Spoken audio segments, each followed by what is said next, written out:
The ultimate deck podcast. Need a show about outdoor living? This is where it's at. With your hosts, Shane Chapman and Way Laurent. Thank you for tuning in. Now let the show begin. Yeah. The ultimate deck podcast. Oh, this thing's on. Yep. Wake up, Wado. You're Time to going. podcast. It's like over here hammering out a text message to a guy, and it's like I can hear the music from the headphones that are on the table in front of me. I'm like, oh, damn, it's on. I looked at you and said, ready? And you didn't respond. So I was like, well, here we go. No means He'll go. wake up here shortly. How are you today? I'm sorry. Wait. All you right put today. your phone down. Look at him. I'm trying to make a sale, you know? You're not making a sale. I'm not. He's got some objections. He thinks it's too much money. He's not sure if he wants to do it yet. Maybe in the fall, but likely next year. I'm like, yeah, absolutely. Why not drag it on for a whole nother year? Yeah, because he doesn't want to use his backyard now. It's like, He can use his backyard. okay. It's just like, it's a new house, and then it's been excavated, and there's room for a patio to be installed underneath. But right now, it's just kind of like loose gravel. So he's going to have to dig it up and then put some stuff in. But it certainly is not stopping him from using his backyard.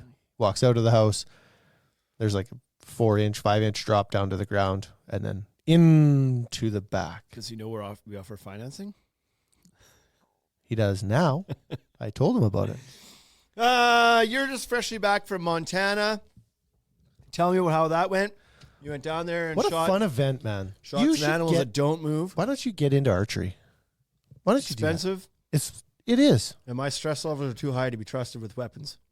That's not a weapon. You could just like walk it Oh, across yeah. the border. No, it's no problem. It's just like a really sharp stick. And they're like, yeah. You don't even have to get a permit to buy a bow. You just go get one. Yeah. Well, I don't know, man. I want to golf more. You know why you can't golf more? Because it requires 250 yards. So you can't practice at your house. You have to like go to a driving range. But with a bow, you only need 40 yards. So you can I don't have that either. Yeah, you do. It's right in your front yard. My back alley. Yeah, totally. Or here at work, shoot in the warehouse. I don't think I would like. So I would absolutely enjoy walking down the mountain doing that part.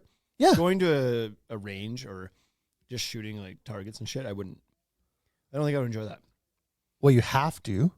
But I would enjoy the like going out in the mountain part. It's the and, same like, as a hiking down. it's the the same as mountain playing and golf, doing man. that then. Who loves going to the range and just hitting buckets of balls? It's like nobody loves doing that. Yeah, so I don't. But if you play golf and you shoot 247, you're like, well, I don't enjoy that more. So now I'll practice. Yeah, I golfed on Monday for the first time this year in a scramble tournament in the rain, and it was 14 degrees, and it was damn near miserable. Turns out I was the good golfer on that team, and so that's not good.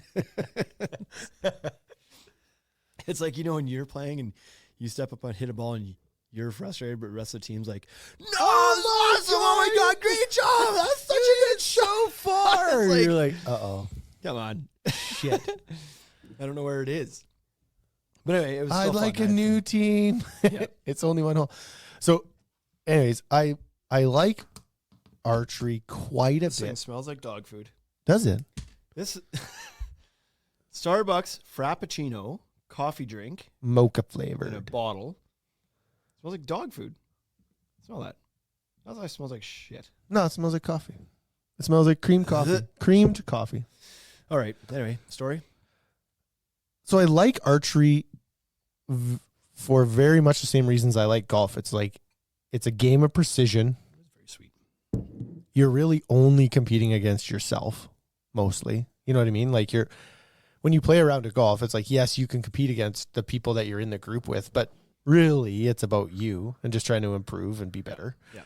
And same with archery. So when you shoot these TAC events, you're just trying to be better for yourself. And it's like, is someone else out there going to shoot better than you? Yeah. But somebody's going to shoot worse than you too. And so like minor adjustments have, Did anybody shoot worse than you? yeah, In your most group? days. Yeah, most days in my Do they group. have a leaderboard? Like at the end, you No. see who everybody is? No. You're just keeping your own score? Yeah. And it's all arbitrary. Like, so all these animals have an insert, which would be considered sort of like the kill zone or like the vitals. And then within that like outlined area, then there are rings that show which is even more accurate or which is even better, right? Right. And so there's kind of like a bullseye on every animal. And then, but what's really hard is you're 60 to 100 yards away from these animals. So you can't really see. You could like use your binoculars and zoom in. You're like, oh, it's right off the back leg or whatever.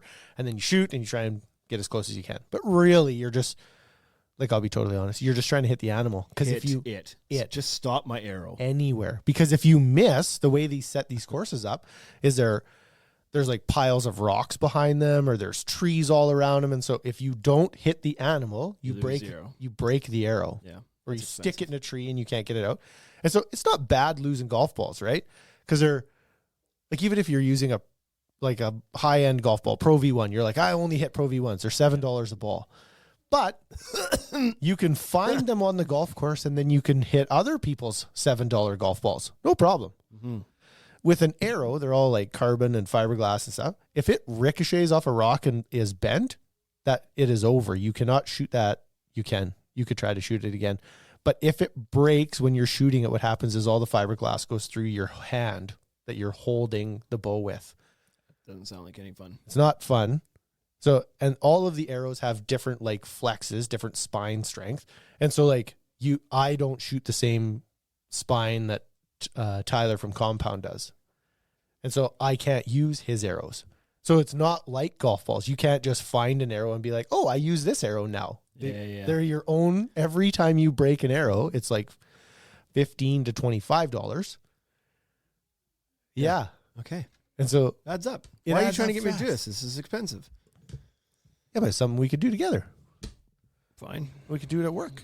You're telling me to be your friend, I got to pay to play? You have to pay to play to be a friend of mine. Anyway, so it's called the Total Archery Challenge. I did it last year in Utah. I did it this year in Montana. Next year, I think we're going to go to South Dakota. They have it in 10 different states. And there's conversation that they're going to try and get one up into Banff area. Like what? This thing's once a year and it just moves around, or they have these events like quarterly or something? They do them one time, but they start in March and go till the end of July. And so like last weekend was in Montana. It's like a concert. It travels, right? Oh, so it's like last a touring weekend, thing. Yeah, it was in Montana. And then this weekend it's in South Dakota. And then the weekend after that it's in wherever. I don't know where.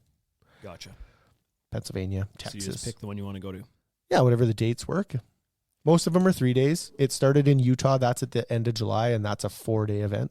So, yeah, it's super fun. Did you? Speaking of Utah, you would love it. You would love. Well, maybe I should go shoot one time. Speaking of Utah, did you see the Utah's new hockey team's? I didn't see the name. Uniforms and stuff. I don't know. They don't have a name. Oh, they're going to be the Yetis. Utah They probably Yetis. should be, but unless of course the Yetis are offended, then they can't be. Right.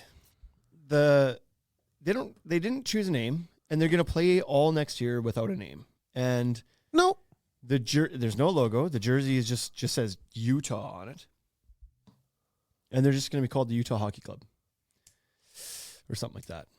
And then why would they do that? Exactly. They're like Utah. I got excited about it because I like this kind of shit. I like branding and marketing, right? And so all that Seattle stuff. Kraken comes out, and how great is that? It's Right. like a super good name. The colors are awesome. Like When these teams change logos and stuff, I get excited about it. I was like, "Oh, I want to go see what that's like." And so I saw this article. It was like Utah announces new uniforms. I was like, "Oh, how fun! Let's go look at what that is." And I looked at it, and I was like, what is it? Scrolled down more. I was like, "What the? Why would they even announce that as a jersey release?" So they're just doing like black jerseys, Utah in front, white I jerseys. feel like it might have been dark blue with light blue Utah on it. I don't think they should use those colors. And I think then- you should use purple and gray. And then they say they're going to choose a name and a logo and stuff like that for this season, for 2026. Ooh, how about this? Here's an opportunity How to about miss Joe? out on marketing dollars. Why don't you get jerseys and get everybody buying up jerseys? And Well, they're probably trying to Jumping get them to on- all buy these shit jerseys, and then it's like, then after everybody's bought one of those, and they'll be like, okay, now here's the real cool jerseys and a name, and then they'll buy more of them or something. I'd protest. I wouldn't buy one of those jerseys. Why would you buy one of those jerseys? I wouldn't buy one. It just says Utah in block letters on it. Like, it's just dumb. That's pretty dumb. It's freaking dumb. I'd buy a T-shirt though. I wouldn't.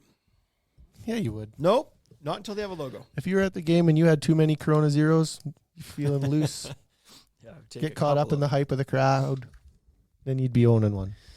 I don't know. Piss me off. It is really dumb, though. I think it's I think that's a missed opportunity. Yeah. And they still have the opportunity to sell like a whole bunch of jerseys next year because they could just release the third jerseys, which every club They always does. go, oh, look at that. You're connected right to it. That's loud. Hey, Don't connect to Bluetooth. who is it? You should answer it. It's a It's father-in-law. my father-in-law. You should answer it. Put him on the pod. That would be funny. We should get on with this. God, I'm just in a haze today. You need to take Anyway. some. You need to microdose mushrooms. I guess that could be the answer. You have to pay to play to be friends with me. Let's go. Okay, this first episode that we're recording here today. Hey, doing back-to-back ones today? Yeah, I think so. I'm in town. Good. What did you do? Do you want to talk about your life at all, or just my trip down the mountain? I didn't really do anything. I don't remember what I do. So, I went to- was it Father's Day last weekend? No, that was Yeah. Was it? Mhm. Yeah. Okay, On the so I weekend did we that. just had. I went to Aspen Links for brunch. That was really good. You know what? That clubhouse is super nice. It is, and the brunch was delicious. It's really good because their golf course is pure garbage. Yeah, you don't need to golf. Just go to the golf Play the video games, play indoor golf, clubhouse. Yeah. eat food, leave. I don't think I really did much. So just that. It was great. Anyway, if your deck bores you as much as I'm bored right now, as boring as I am right now, then here's a bunch of shit you can do to it that'll make it a lot more enjoyable to use. So, I need to wake up. You know the Oilers Are you game is tonight, hungover? and I'm kind of a little bit excited about it. Yes. No, but I'm just like I don't know. I just feel like I'm just like in the like I'm Is just gray? lost. Just like flat brain today. I don't know. Hmm. Anyway, your deck sucks and you should enjoy it more. So here's some stuff you can do to enjoy your deck more than if you didn't have these things. Yeah. So, I really like this idea. You know, well, because it was your idea. probably why I like it. So we're gonna. I don't know what there is here. Like we 20 minus we 4. narrowed this down to 16. You think that's what it is? That's my guess. 16-ish things that you can add to your deck. That's just going to add to the ambiance, add to the appeal, add to the serenity of what your deck good should word. Hey, be for you. Yep. And it's just a way you can spend a couple $1,000s after you thought you were done spending money on your deck. So outdoor furniture. This is the obvious one. I mean, you're not going to build a deck and then have nothing on it. So, but most people I find well, I shouldn't say most. Maybe it's their first deck ever, but most people would have existing furniture. They're probably just going to reuse from their old deck. But we also put in here, like, it could be part of the design plan right from the get-go. You could do some built-in stuff. yeah, I just think that It doesn't have to just be a patio table and chairs. maybe the reason this is a good topic to talk about is when you're starting the deck, you should also consider that you're going to be furnishing the deck. And so when you're talking about your budget and you're talking about your planning, it's like maybe you should just buzz through the couple of furniture stores and find out what you're going to buy, what you want, how big of an area you even need. Like if you're thinking, well, I want to use my deck for sitting around having fire and drinks and etc. Do you have any idea how much room is required for that? So maybe the reason this is good to have here is like, just consider that at the start. Are you using old furniture? Are you going to add new furniture? I know that a good furniture set goes a long ways. You know, it makes you want to be out there. And so setting furniture is crazy expensive. It's like $5,000, it's, right? 5 to 10 Like grand. good, nice stuff is expensive for sure. I made the mistake of trying to cheap out a little bit on it, and I ordered it online, and it looked really nice, and the reviews are okay. And then I got it, and it was just like, it was so much smaller in person than I thought it would be. And I was like, well, of course it was. Like, I just don't think there's a way to get a deal on like a nice furniture set. It's just like, you just have to cough it up. Yeah. So I went and spent like $1,500 on this little sectional thing, and it showed up, and it was like, Eh. and now I'm not happy with it. Like, So you sure, don't I use saved it. a little bit of money, so I don't use it. Right. It's just been sitting there for years, fading. So it's worth it to spend a few extra bucks and make sure you're going to love it. But to your point, it's like when people are starting to plan their decks out, because this happens all the time with with folks. They come in and they're like, I'm going to build a 10 by 16 deck.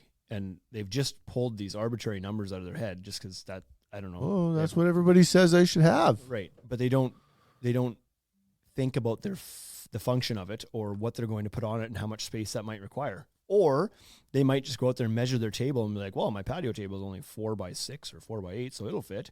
And it's like they don't account for the fact that the chairs need to go around it and slide out and be able to walk around behind it. It's like 10 feet is like not functional for anything but like a barbecue essentially. It's maybe a bistro set. It's got to be 12, right? That's what I tell everybody. Yeah, bare minimum. Get to 12. For a full blown like patio table and chairs, yeah, you need at least 12. So that's things to consider. But adding furniture to the deck, obviously, a deck is nothing without the things that go on it. It's just a flat rectangle. It'd be like a living room with no furniture, like right. Yep. So you gotta light it up. So that's right. Buy some good furniture. It'll draw you out there. It'll make you want to be out there. For sure. Yeah. So it's worth it, I think. Another one is adding lighting. So there's lots of lighting options out there now. If you're going to do something that's hardwired in, which has a lot of pros and maybe a few cons, but a lot of pros to hardwiring your lighting in, that's got to be something you kind of usually better to plan to do at the start, like when you're actually building the deck. It just makes things easier. Not that it can't be done later. In many instances, it can totally be done later. Yep. But just a lot easier to do it while you're building the deck. Yeah, to run totally. that cable and drill the holes and everything. It's just like sometimes it's just easier to do it now, especially if you're running it through your railing. Yeah. Because could you do it later? Yeah, but then you have to undo work to go back. Yeah, so it's just better to do it start. But you don't necessarily have to do hardwired lighting. There is solar options out there. Or I just like, there's just some of the solar stuff is not good, you know? Like you pay quite a bit for it and touching, photo cells. Some stuff is good. Like LMT's got a bunch of really good products. It's just like, how do you know what's good and what's not? You don't. It's tricky. You listen to a podcast and they tell you LMT lighting is good. But there's also options around like that, that don't, what am I trying to say? Like just like fixture type thing. I don't know. Those would both either be wired or solar though. What am I trying to say? Yeah. There's no other options. You either power them off your grid or you power them off the sun. I don't think there's any other. Yeah. That's all I know of. Like maybe you could get a little uranium mine going in the backyard. I think what I was trying to go with that is like, you don't have to necessarily hardwire this thing into your deck and you don't necessarily have to go solar it. You could take some sort of plugged in solution. Yes. Like you go buy a pack of patio lights from Costco or something and you Correct. hang it out there. It's like, it all adds to it. Like that's not as convenient because you got a cord draped to a plug in somewhere across the window of your deck, but it's still possible. It's But anyways, really lighting funny. is We have some of those lights. Rhonda has some of those lights in her backyard, and they like leave from her, like it's tied onto the. So the deck has a roof over it. It's a covered deck, and the light is wrapped around one of those columns and then goes out into the yard, across the fence, and then back to the other side of the deck. Yeah, it's just so nice. And like I turned them on the other day for I don't know what was going on. I went out there to pick some stuff up, and I turned them on, and she was standing in the kitchen. And it drew her outside immediately. she's a moth. She walked out. She is a moth. She walked outside and was like, man, I just love these lights so much. And then sat down on her couch. Yeah. That was it. What'd she spend? $50? Yes, Set? that. It's $100 maybe. So lighting, it doesn't have to be expensive, but man, it sure makes a huge impact. Huge. The dollar to wow factor ratio on that is pretty significant in a good way. So add some lights. Planters and greenery. Lighting, I would say, is the biggest impact that you can do for evening use of your deck, like for nighttime use. Maybe only beside like fire, but we'll get to that. Yeah, it's also a safety thing, right? So it's always good to have some soft lighting in there as it gets darker or whatever. Yep. It's such a good... And planters and greenery, I think, are one of the most clutch pieces for the daytime enjoyability of your deck. Yep. I'm absolutely not a green thumb, and I'm not a guy who's like, I need to have plants in my house. I need to have plants in my office. And I'm not that guy. But I kind of wish I was, because when I come upon those environments, I enjoy them. Yeah, you're just like, it's so nice here. Right. Like when we go to Fraser's backyard, I was like, oh, this is awesome. But I would never do it myself. I find no joy in shopping for plants and planting things and taking care of plants. Right. But the spaces are pretty Once cool. it's done, though. Right. Yeah. It definitely just softens everything up, brings you closer to nature. That's how I feel like about- there's something emotionally, like chemically with plants in humans. Oh, yeah. Maybe. There could be. Have you ever seen Avatar? Nope. Oh. Well, It's like that. next point then. I feel the same way about cleaning as you do about plants. I don't You love like. to walk into a clean area, but you don't like to Right. clean the area. I hate it. Sure. I hate cleaning. Same. When I walk into a house and it's like quite nice and tidy, I'm like, well, I like this area. Yeah. Make yourself at home. Shade solutions. This can be done through a variety of ways. You like umbrellas are pretty common for just like temporary moving around type solutions. So that's an option. You can also do. Given the wind we've had for the last Yeah, 2 God. months, it could move right over to your neighbors. Yeah. You could move the umbrella right off your deck. all the way down. The weather's been such garbage so far this spring. It's frustrating. Retractable awnings, pergolas is kind of what looks the nicest, and if you can plan that to be part of the deck and not just this added on. Man, I feel umbrella like we're afterwards, but- having just this crazy run on pergolas this year. Really? I really do. So I walked in today. I was just out and was at a site, put some piles in, and then came back, and there was a contractor, Johnny Whip, was downstairs, and he was pricing out a pergola with Fraser. And like we've done 3 or 4 in Saskatoon this year. We've done a couple steel ones in Regina. We've like Is it the landscapers that are doing them, or is it? it has to be. Everybody. Like, Well, is that Tyler? No, like Tyler's done a few. Yeah. In Saskatoon, he's Yeah. not a landscaper, but maybe we got Peregrine's done a couple. So there's got to be some landscapers that we brought in. Pergolas are absolutely underrated. They're Not many so people nice. think about doing them, and some people don't get it. So they don't get what the purpose of it is. It's like, does it keep you dry? No. Does it give you shade? It depends. Kind of. But more than anything, it's just defines and cozies up a space. I got And that's really nice. I need to show you this picture of it. And great spot for you to grow your greenery if you're going to. But you can also accomplish it with other things like shade sails. You can draw, like we sell just the shade sails that like they're squares and triangles, and you tie them off to like certain things and they Yeah. can provide good shade. And so those are awesome for out at the lake too. This is something I have failed on in my backyard. Like I've got this nice little deck and small little backyard, and it's all very like functional and nice and whatever else. I've got no trees and I've got no shade back there. I have an umbrella, so thankfully, but it's like I need something else. That's really nice. Is that compound? Yeah. Well, it's Purvis. Like we did that. He built it for us. Oh, nice. Yeah. Isn't that Yeah. so nice? Like picture that deck without that pergola now. I know, it's and just without like, that privacy wall. Like it's like it, and even the still use really of the wood with the Opposites. composite just like warms that whole thing up. Like it looks so nice. The people at home don't get to see it. You don't get to see it, and that's okay. Outdoor rugs. So this is a funny thing. Don't just put any rug on your This is a funny thing. composite deck, because some of them can chemically react to the plastics in your decking and turn it yellow. Just like grandma's place, when you used to have the kitchen mat in front of the sink and then it turned your linoleum all yellow. Yeah.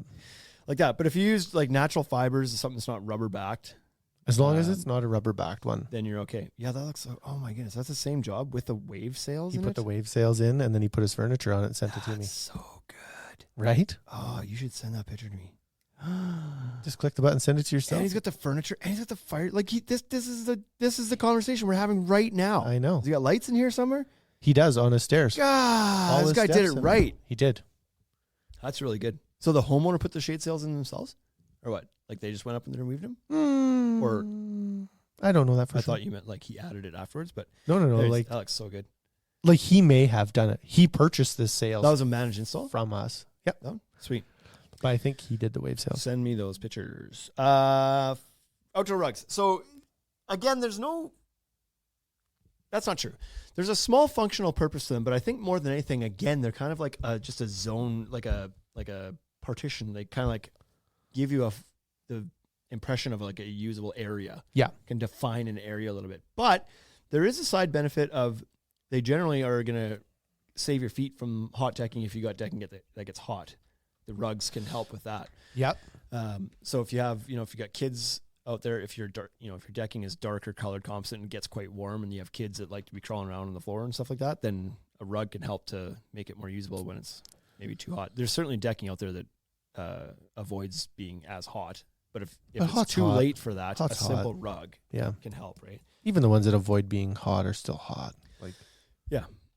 Fire pits or fireplaces. This is one of my favorite things too. This is also something chemical that happens to people's brains when they stare at fire. So I feel like that's what I'm doing right now. we've talked about this. Like I feel like I'm staring at fire. You know that feeling? Like in one of my yeah, Your but I don't brain make that turns sound when I off. look at it. Yeah, inside you do. It had to have been one of my psych classes that I took in university, but somebody told me that the reason people do that you become That is that the flame flickers at the same speed that your synapses fire in your brain, is what I was told. I remember you telling that before. I don't know if Sounds that's like a bunch of bullshit. right. Totally does. I don't know I'm where just I kidding. got that It could from. be totally it. It might be, but There is I'm not something saying mesmerizing no. about it. I'm I not don't saying know. no, but I it's know like what it I agree. When I am around a fire, why that happens to me. Yeah. I end up Happens to everybody. staring for too long. You go camping, there's 80 of you standing around, nobody's talking, everybody's just Right. zombie mode into the fire. It's Yeah. like, why? What does it do? There's something there. Fires are so good, and But there's then no doubt that it creates ambience. ambiance. The new ones are so fantastic, right? If you're using a gas one or a propane one, they're just like click, punk, push Yeah. a button, it's running, fire's going, no smoke in your eyes, no. 100%. And then when it's all over, you just put the little lid back on top and off Yep. you go. They're pretty slick.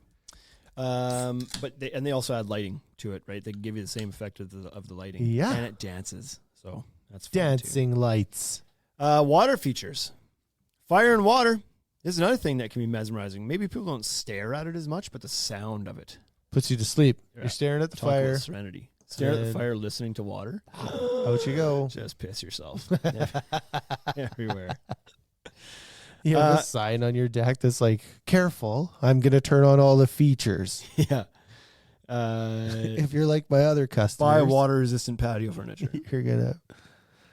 So water features are pretty cool too, and so some they don't necessarily need plumbing. Some of them have like self-contained little reservoirs and a pump, and it just like circulates water through. Yeah. So, like something small like that you just pick up at a landscape shop or, like I said, Costco. Throw it in the corner of the deck. Right, like such a simple little thing can make your space so much more enjoyable. A little bit of greenery around it. It's like Serenity Corner. And a frog. One frog. One frog. So I Who's watched. I saw a video. Constantly calling out for other frogs until you kill it because it's so loud Oh, you this can't is what sleep. happens here. So I saw this is what happens in everybody's backyard. I saw a TikTok and it was this guy had discovered, he went out one day because on top of his fence post, he saw something on the fence post and he didn't know what it was. So he went to go see what it was. And it turns out it was this little frog sitting on his fence post. I was like, how'd he get there? Yeah. But I think that I think it was like must have been like a vinyl fence post that didn't have a cap on or something like that. So the frog would crawl down like inside the fence post and it was like living there. It was like day after day, the frog would come crawling out of the fence post, eat its bugs, whatever, and then go back and crawl inside the fence post. So this guy had a 3D printer and he started printing accessories for this frog. So he like put a little shade on top of like a little pergola essentially on top of the fence post and like a little lounging area. Yeah. Then the frog come out and hang on that area now because now it's shaded. And then gradually he kept adding accessories on. He's like, well, I should make a little bridge over here to a little pool for the little guy. And so he like went along the top of his fence rail. Yeah. And he ended up building like this, like, I don't know, 8-foot long theme park for frogs. And other frogs started moving in. Eventually he had like 6 or 8 frogs that started living on top of his fence in this like theme park for frogs. And then he started getting, I can't remember what else started moving in there. Some other type of bug, whatever. But it was like, or something he thought was going to like maybe attack the frogs, but it wasn't attacking the frogs. But anyways, these two creatures started living harmoniously in this world he created out of his 3D printer. It's fun. I also saw a video yesterday of a guy that caught a fish and he opened it up and felt the stomach around. He's like, oh man, I think I know what's in here. And he opened the stomach of the fish and squeezed it out and it was a little turtle. This fish had eaten like a little baby turtle, like whole. And they As found out they the do. turtle is like, it's alive. Oh, he just got. oh, he's moving. And they try to like rehab it, whatever, and put it in a little thing of water and brought it back to life. Oh, weird segue. I'm not sure how we got there. That's But strange. anyway, water features. That's how. Because ponds. Outdoor one- kitchens. And one little frog. And And, one then little all the frog. other frogs come to visit. Yeah. He's standing up on top of his, Family of frogs. standing on his sanctuary, his retreat, and he's like, it's awesome over here. Yeah. you should come here. And then one frog came, and it was like, we got to tell all the frogs. Yeah, like what an experience. Makes me want to buy a 3D printer just in case. Never seen a frog in my backyard in my life. There's tons of frogs out at the lake though. My in-laws cabin. We'll do it out there then. I could totally do it. Fish out where there. the fish are, man. Right. Outdoor kitchen. So this one's becoming more and more popular. Obviously, people are like, you already use your outside area as kind of like a living room in a way and a dining room. So now people are like, why are we Cooking room? Why are we leaving the door open with the air conditioner on constantly, in and out, in and out, in and out, in and out? Let's just do all the meal prep and outside. Like, Silly not to. so now people are starting to add in the counter space and the sometimes refrigerators, and obviously your barbecues out there, and smokers and pizza ovens are becoming all the rage now. Yep.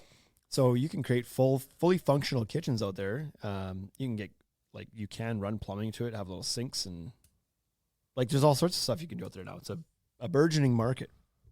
Yeah. Of outdoor kitchen accessories, which is really fun. So, and yeah, I just like, especially like for us, we've got this freaking cat that just has this taste for the outdoors now. It's like going in and out to barbecue now is just like, it's a constant battle.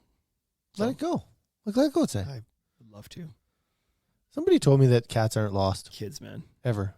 If you see a cat roaming around, it's not lost. Yeah, I don't believe that they're lost either. It took off. Yeah, right. Exactly. It left. Yeah. It'll come back. Gotta I think there's keep a it song all caged. about it.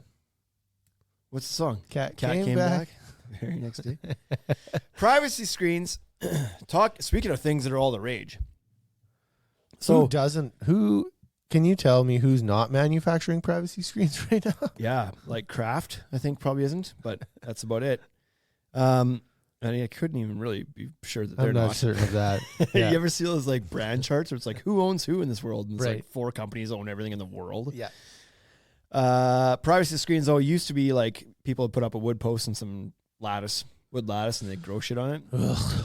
And nobody really enjoys that. But now you've got all sorts of privacy screen options. One of the most popular these days is the laser cut panels. I think partially because they're maintenance free, and partially because they're design aesthetic. There's all sorts of patterns. You can kind of pick your fancy, and Yeah. it's like it's a piece of art. You can personalize it a Yeah. little bit. And functionally, it's adding privacy and a windbreak, And it's more durable. but right? it also looks really nice. Yeah, a little more durable. It used to be just glass was your option.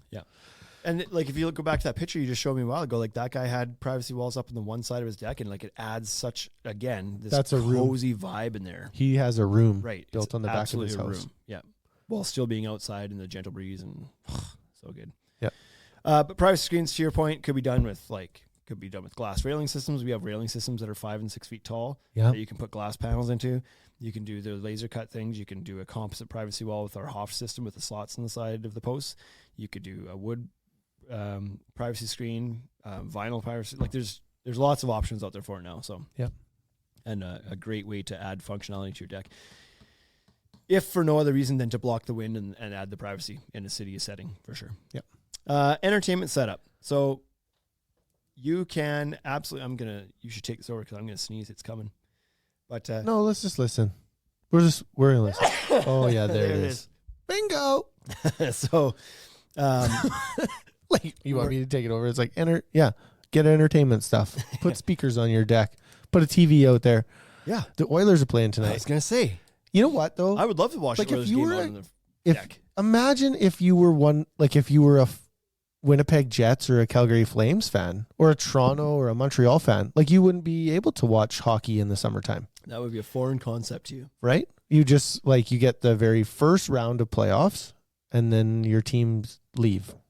I heard a funny stat on a video that said that where Connor McDavid is right now for points, he's only, I think, 7, but sure.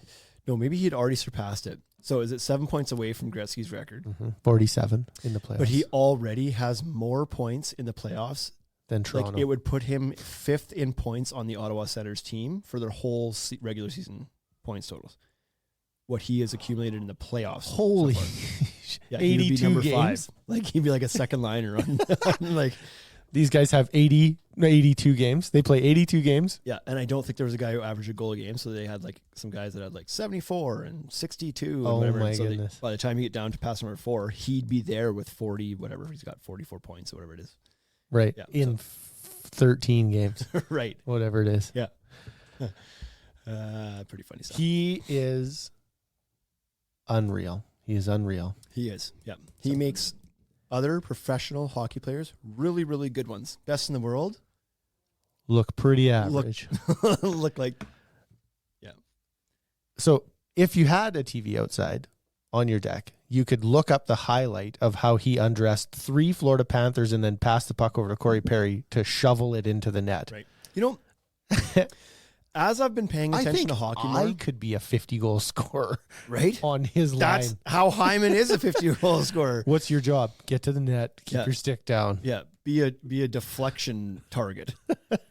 But I like the more I've watched hockey. Like I used to watch hockey a lot when I was younger, and then I didn't care for years. Switched and now to that basketball. I've watched it quite a bit more now, the game's obviously changed quite a bit. But honestly, the game has gotten so freaking fast, and the goalies are so good now that it almost seems that. Like still, there's a lot of goals where guys pick their target and they shoot, and they're obviously insanely accurate with their shots now. Like when they That's bounce it part off of the inside of the pad. But the other half of goals now are just scored by just changing the angle of the puck, just deflecting it in from somewhere. Oh, You yeah. know what I mean? Like in that goal, for example, Corey Perry didn't shoot that puck. No, He just shoveled it. angled his stick and shoveled it towards the net, like just deflected it in. And that's like, and Hyman of his 55 goals, whatever he has, 48 of them were doing that same thing. Yeah. Like so often it's just like stick on the ice has never been so important Right. as it is now, where it's just like, be ready because somebody's going to get in deep with this thing and then just like whip it over at 100 miles an hour and you're just going to deflect it in. The ones I like are the creative shot locations. So it must have been last year that I saw this, and then I tried it and it worked, and I was just like, this is the craziest thing. When you shoot the puck off the goalie's helmet because they're crouched down and their head is there, and it's like, well, if I hit him in the side of the head, that'll go in the net. It'll just work. Oh yeah. And I did that once, and it worked. It's just physics. Like it can't. It was your own goalie in warm up. Right. That's how our team warms up. So, anyways, and then we saw that the other night in Game 5. McDavid came in and shot it off the inside of the guy's leg, and so I was watching it, slowed the play down, and I showed Dubsy. I was like, look like he shot this on purpose. This is absolutely on purpose. And so I showed him the angle. I was like, Bobrovsky's left leg was too far forward, and McDavid came down, saw that, shot the puck, hit his pad, and went in. I was like, that's not an accident. He did that. He absolutely did that on purpose. Yeah. What's crazy is he did it at 45 kilometers an hour. That's where it's crazy. Yeah. It's like everybody can do it if you get to stand there and shoot the puck Yeah. over and over and over. Eventually you'll get it. You'll be like, oh yeah, I did it. But he did that at 4x speed. The other thing I've noticed lately is not that, like we're on a tangent here, but whatever. Who cares? It's our podcast. Does anybody We do whatever we want. They all tuned out. I'm bored already. talking about this shit. I'm getting energy now talking about hockey. The other thing I've noticed is like they miss the net quite a bit nowadays. But but it's because you can't beat a guy without tucking it on the inside of a post. It almost has to ricochet off the post. Yeah, like half the goals scored are it's like clank and in because they're just like they're having to try to be so precise just to pick the like a half-inch spot to beat a goalie. That's right. Because And so it's like, yeah, you're gonna miss the net sometimes. they used to be like goalies used to be 5'5", 5'6", whatever. Now they're all like I think the shortest goalie in the NHL is 6'1". Yeah. Right? It was like starting goalie, shortest starting goalie. Yeah. They're all over 6. They're all 220, 230. They're all got massive gear on. Like just standing there, they occupy 3/4 of the net. Yeah. So now what? Now you got to shoot. You only have 1/4 left. They can move for most of that. Yeah. I was like, okay. So what? They can get to a half of that really easy. So now you got 1/8 of the net. And that's why all that deflection stuff is so important. It's like Yeah. your odds of beating a goalie on a shot that he's watching is like it's pretty slim. Pretty slim. But you just have to be able to make that play happen faster than he can humanly move. Because the goalie's going to get there. He's going to slide across on those deflections. Just like, but you got to beat him by an inch. Yep. So you It's get like yourself NHL 94. So you get yourself a new hockey stick that flexes real good, and then you Right. shoot it at 98 miles an hour.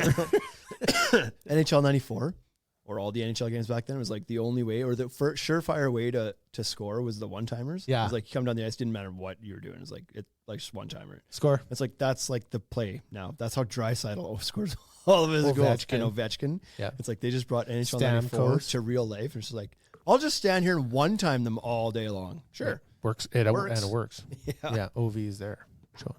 So entertainment on your deck. Yeah. So like this is stepping it up another level.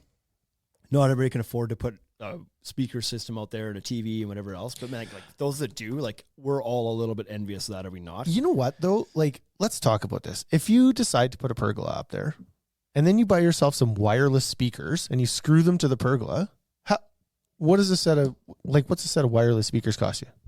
$200? Yeah, maybe. And it doesn't even have to be that. Like that little speaker I have in my office here, that Bluetooth one. Yeah. Just haul it in and out. Doesn't even have to stay outside. Put on your tunes. Whatever, you know? Right? And these There you TVs, like it used to be that you had to buy these exterior grade TVs and they were like $8,000 because they had to be all sealed up and everything else. But as long as Yeah. it's covered from the rain, the TV's not going to get hurt just being outside. Yeah, obviously. Keep it dry. Bring it in the winter. Yeah, bring it in the off season when you're not using it, but it can stay out there. Sure. A regular TV, I mean. Cast to it, or it's smart. It's likely hooked to your Wi-Fi in your house. So the technology has come so far that putting these things outside is no longer difficult. Or do a little projector. Like it used to be that you would have to. Yeah. You'd have to wire it, and it's got to have like a plug-in There's with a your big coax cable, blah blah blah, right? Yeah. But now it's like you just need an outlet. Mm-hmm. Well, you've convinced me. Let's do it. Heating elements. Gonna get a little chilly sometimes, but you can add a heater out there. Side benefit of the fire table potentially, but if you don't have that, you can get like these radiant heaters that are meant for outside, or you can get the propane or natural gas like heater towers. Pretty popular. And We see whatnot. lots of those heater towers in restaurants and stuff. It just extends your usability, both like your daytime usability and your seasonal usability. Now you can like if it's getting cooler at night, you can still be out there and enjoy your deck without having to grab a sweater or something. Yeah. But also it's like when October rolls around, you can still be out there enjoying your deck at night and not like Yeah, you give or- it adds a month or two in the back end and Or June in Saskatchewan, Yeah, well, this right? It is, was like 4 degrees the other night. I have turned like, and I know that we have the AC on, but like we could fix that. But I have turned my heater on in my office twice this month, and I'm like, this is insane. Why do I have to put my heater on in my office?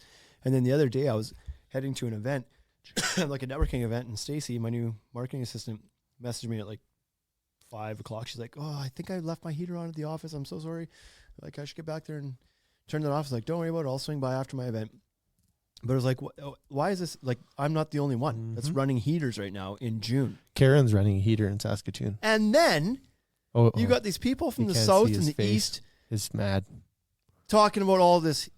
They're boiling because it's so hot out. And it's like, what the hell is going on? It's not even making sense to me. But I actually saw the map. They're under like a heat dome, and we're not. Like, we're on the edge of it. It's like southern Saskatchewan is covered by a hair, but it's like not quite as far as we are. You It's know like, our buddy Eric from Montreal? Yep. I was messaging with him the other day. He's in Alberta. He was like out to the mountains and stuff to check out the world. Okay. And he told me that he was really enjoying the weather in Alberta. It was about 6 or 8 degrees Celsius. So he was like, that's really good. I love it. Because he runs hot all the time. And it was 45 degrees in Montreal when he left. Holy man. Right? I was like, burn it.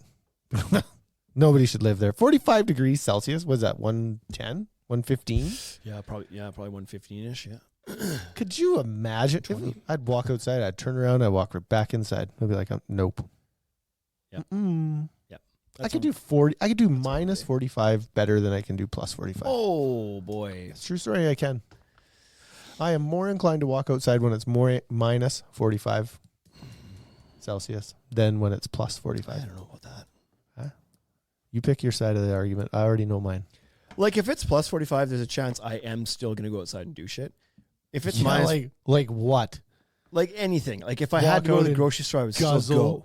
At minus 45, I'm just staying inside. No.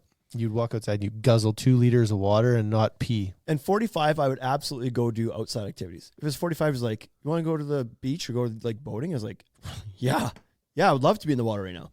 But at minus 45, I'm not like, oh, we should go sledding. You'd be the only one on the hill. You'd have all the room in the world. Yeah. Outdoor storage. So this is great. We saw quite a bit of like rain escape and zip up and like any of the dry storage solutions for decks, because you can immediately double the usage of your space. If your deck is any more than like, let's say 4 feet tall, then you've got enough space underneath it to store stuff. And so that's a great option. But the other thing we brought in this year too, which is cool, is those Pilex deck drawers. Yeah.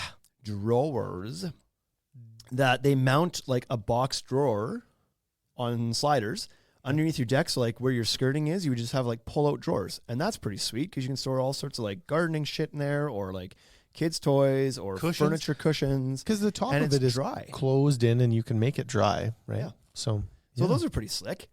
Like that's a great little storage option. super good. So those are cool. Decorative accessories.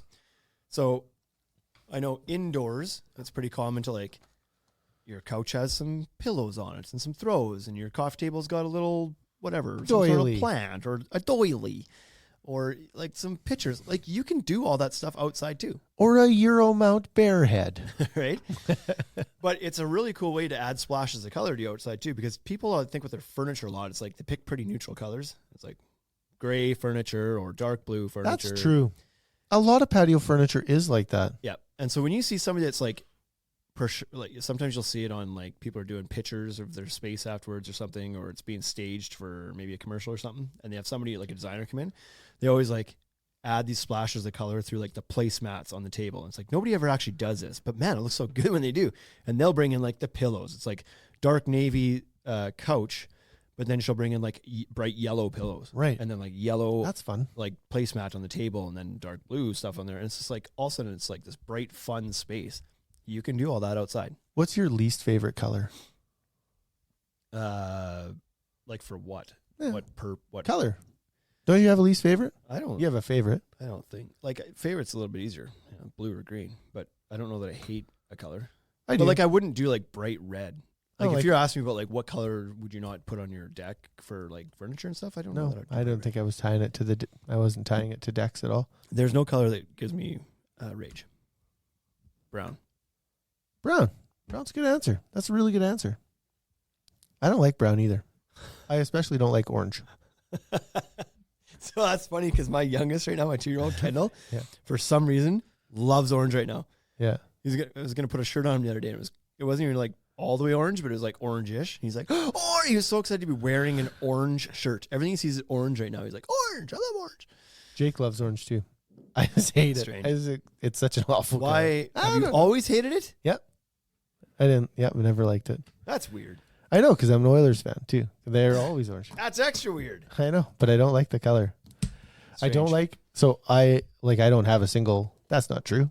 My hunting outfit's orange, but that's mandated by the government. But I don't have like orange shirts or orange golf shirts. Well, no. Like, and I don't have brown shirts. I don't like brown. No, I wouldn't wear brown. That's what I meant. That's why I asked. I was like, for what? But like orange decking looks pretty good. If you use like teak wood, looks great.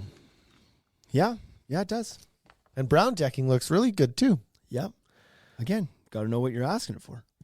But I'm I not still gonna don't wear an like those orange shirt. colors. Anyways, it was really funny. But the throw cushions, I always think if you're doing cushions or stuff, in my head what happens is like turquoise, blue, Oh, yeah. navy, like Yeah. bright, vibrant colors. Yeah. But if somebody put orange out there, I'd be like, nope, take So- it out. And they'd be like, well, it looks good. It like brightens the space up. Or yellow. I'm like, ah.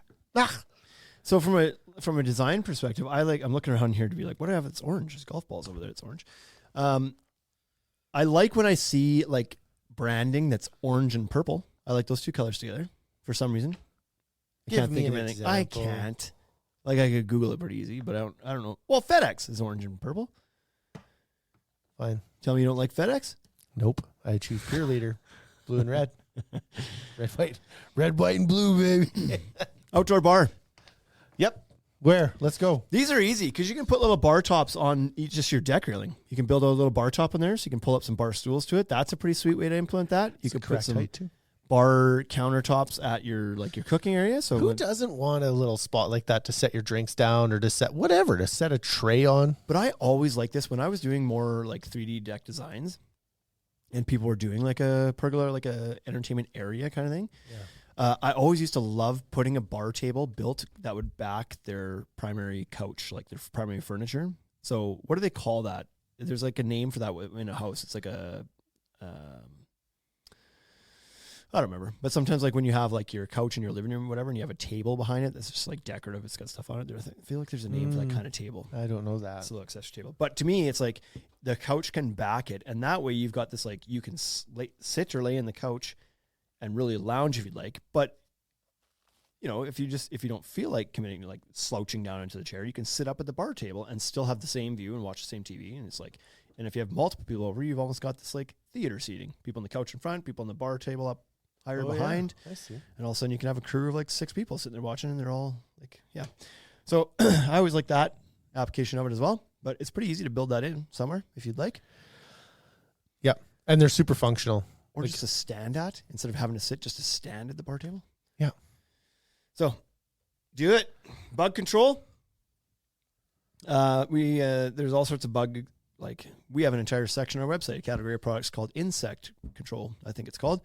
So whether this is like mosquito nets, so we sell Toya Grid stuff and they have a mosquito net for the Toya Grid pergolas. We sell those. Yeah. So those can help with bug control, citronella, candles, lamps, oil torches, all that kind of stuff that you can add to your backyard to help control bugs. Yep. We sell that mosquito barrier, which is like it's just a product, like a Garlic juice. garlic juice. You spray it in your backyard and it helps repel mosquitoes and it like legit works. Like all the organic, worst all part natural. is it like brings a whole bunch of Ukrainians around. It's like the frogs. So you got like all these Ukrainians hanging out in your backyard. They're like, "Hey, what's up?" And they're like, "I just try to get rid of mosquitoes." And they're Yeah. like, so no sausages. Yeah. No sausages here. Sorry. Bug zappers, that kind of thing.